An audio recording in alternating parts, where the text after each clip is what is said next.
Museum has gotten a few reports over the past several decades. There are other winged creatures or apparitions, whatever you want to call them, people see all over the country and all over the world. I'm not sure it's exactly the same thing. It could be it's coming from the same source somehow. If it manifests in a. That's one I've never heard of. Really? Have you heard of that, Paul? Oh yeah. Yes, I have. Yeah. Linda, I hope so. With 2,500 investigations that I've done, and if I never heard of Mothman, then I don't need to be in the paranormal business. Hey,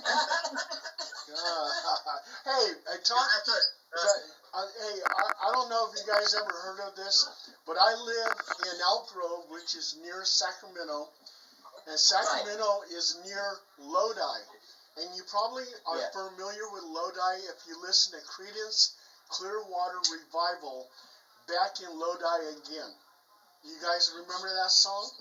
Yeah, of course. Okay. Of course.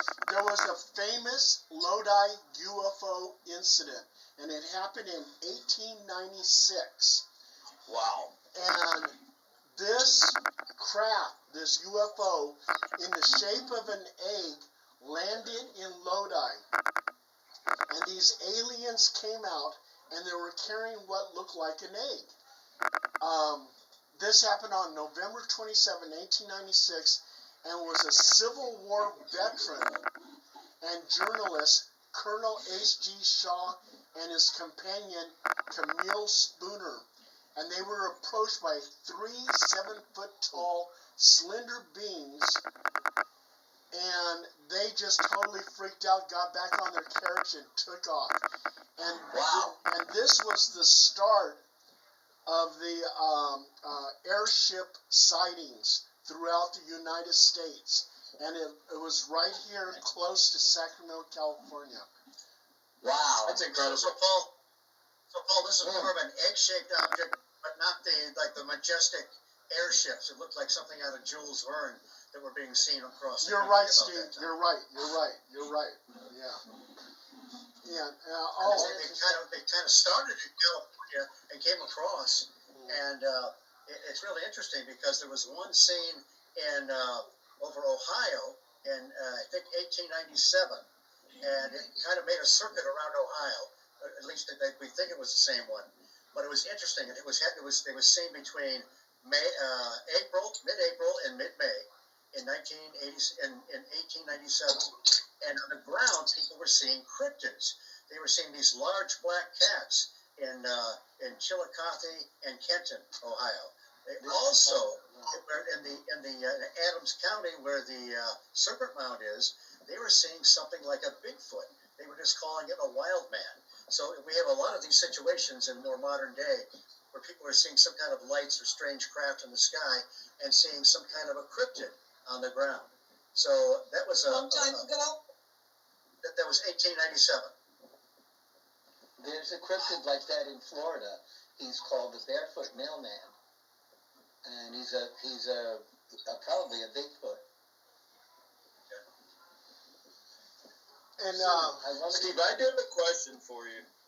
Yes. With the moth and stuff, have you ever tried bringing in any form of paranormal equipment or paranormal investigators to see if the spirit world can answer any questions regarding what the Mothman could have been? Some have. They've even supposedly contacted John Keel. I'm very skeptical about some of that. I think that there's kind of a trickster element involved. Yes. But people see shadow people out there in the TNT area where the Mothman is seen. Every once in a while. Some friends of mine that are very credible have seen these apparitions or whatever that don't always hold their shape. I don't see much of anything. I had one weird experience out that way once. But I'm the guy that I think when I show up, everything shunt trips and all the paranormal just dribbles away. Now, do you think that's because you're a skeptic to it and kind of sort of closed-minded, or do you think that's intentional? No, I'm not skeptical. I think that John Keel thought certain people were kind of tuned in to this sort of thing. people that were naturally psychic or whatever would be more apt to see a UFO or a cryptid or whatever. So that might be it. I think certain people are just not. Although I did have one really weird experience once. I was out in the TNT area late one night alone, came back, experienced a couple flashes of light like a strobe on the way back down 62. Don't know what it was. And when I went back to my motel room that night, I opened the door, the TV set turned on by itself and started flipping through stations steadily. Now, and I thought, look, no, this doesn't happen to me. This happens to other people, and they tell me their story. And next year, another strange incident happened in the room next to that, and there was even another incident in the room next to that one a few years later. But if I brought something back from the TNT area, that guy still seems to be flipping channels there and did not come home with me. So that's a good thing. That's pretty crazy. That is crazy. But that was probably the only weird experience I've ever had. So that was crazy. You know, and so many people are afraid of cryptids, but you look at your average day animals, like in Florida, how that alligator grabbed that girl, did a death roll, tore off her arms, and her boyfriend and his friend were watching the whole thing and were in shock. I mean, something like that. That's monstrous. With the buffalo at Yellowstone. Oh, yeah. See that? The buffalo knocked him 7 feet across the air. Yeah. And they're all sitting there, with their cameras, watching it. Nobody did anything. Nobody got the poor man into a car and got him, or beat the horn at that damn buffalo to scare the hell out of it. Oh my God. Yeah, the guy was being chased like someone was like antagonizing it, and the next day he's flying through the air like a rag doll. Oh my God. I really think he pissed the buffalo off. Yeah. Some reason that buffalo attacked. It didn't attack anybody else. It attacked. Yeah, you don't get close to those kind of animals. No. Listen, my cat has attitude sometimes, Don't piss off a buffalo, whatever the hell you do. Yeah. What, 3 tons? Any wild animal, you gotta watch out for. You can't That's right. That if they're wild animals, expense.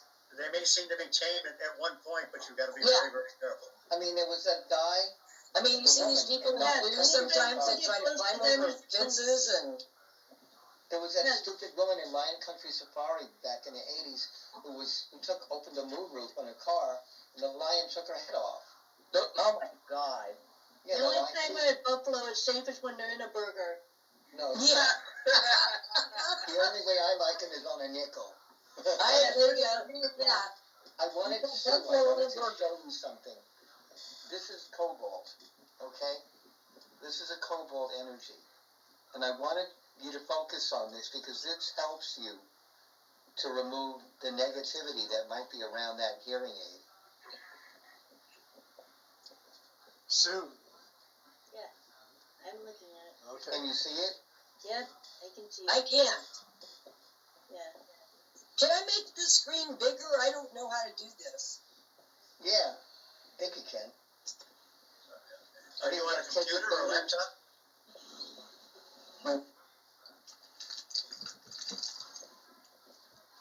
I'm not sure, Yeah. Linda, how to do that. You gotta, if I'm on my phone, I can just pinch it and pull it up. But the cobalt energy is what helps people with healing. And I use these all the time in my practice. And what is it? It's a cobalt crystal. A crystal. Yeah.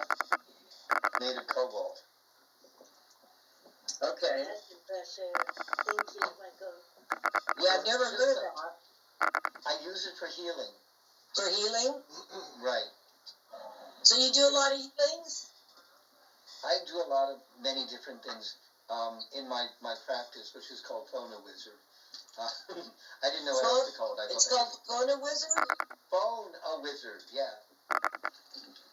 I'm the wizard of Phone Wizard. Okay. I'm writing stuff down. I've been practicing ancient magic since I was a child. I grew up in a coven, shall we say. A grove, actually. Yeah, I'm a witch. Good witch? Cool. Bad witch? No such thing. No such thing? It's about the energy you use. If you use for negative purposes, you're a bad witch. But if you're using the energy to help people, I guess you're a good witch. Okay. The magic is not positive or negative. I mean, how can you blame electricity for something? Yeah, Magic energy, psychic energy is all electrical energy. You mentioned sage, you mentioned copper. Readings run very, very closely to those practices of witches. It all depends It certainly on how is. you adapt yourself and how you apply it. I'm a medium also. Mm-hmm. I am clairaudio, clair olfactory. I hear things, I smell things, I can see things. Have you had that a long time? Since I was about 6, when we moved, when I moved when I was 3 years old from Brooklyn to Long Island, my whole life changed. It wasn't just a change of venue. And when I moved here to Savannah,